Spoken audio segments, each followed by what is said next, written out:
1,00,000 சம்பளம் வாங்கி கொண்டு கோவிலை பராமரிக்காமல் குப்பையாக வைத்திருக்கும் கோவில் நிர்வாகம்.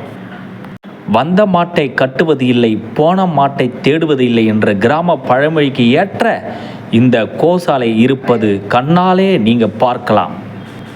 மன்னர்கள் ஆட்சி செய்த பகுதியாக மிக பழமை வாய்ந்த அருள்மிகு ஸ்ரீ ஜலகேண்டீஸ்வரர் திருக்கோவிலுக்கு சொந்தமான கோசாலை மாடுகள் நடுரோட்டில் இருப்பது கண்ணால் பார்க்கலாம். துல்லியல் துறை கட்டுப்பாட்டிலும் தனியார் ட்ரஸ்ட் கட்டுப்பாட்டிலும் இந்த கோவில் இயங்குகின்றன.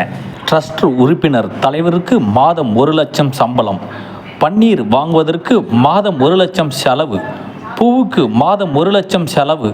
என்ன கணக்கு தான் இது தெரியவில்லை.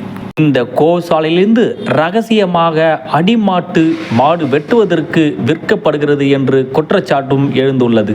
மாடுகள் இருக்கும் கோசாலையில் குப்பைகள் எத்தனை இருக்கின்றன நாம் கண்ணாலே இந்த வீடியோவில் பார்க்கலாம்.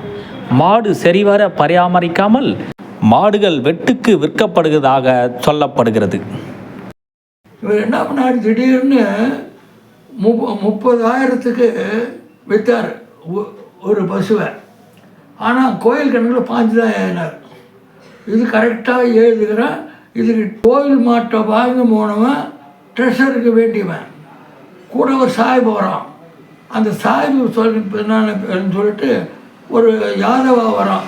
அவன் வாங்குற மாதிரி சொல்லி அவங்ககிட்ட 30,000 அவங்களுக்கு கொடுத்த மாதிரி சொல்லிட்டு கோயில் கணக்கில் 5,000 ஏற்றார். 30,000 மாதம் கோயிலுக்கு பன்னீர்னு கொடுக்குறது. அதுக்கு எல்லாம் 1,00,000 ஒரு மாதத்துக்கு பன்னீர் 1,00,000 விற்று தான் கணக்கு வாங்கி எழுதினார்.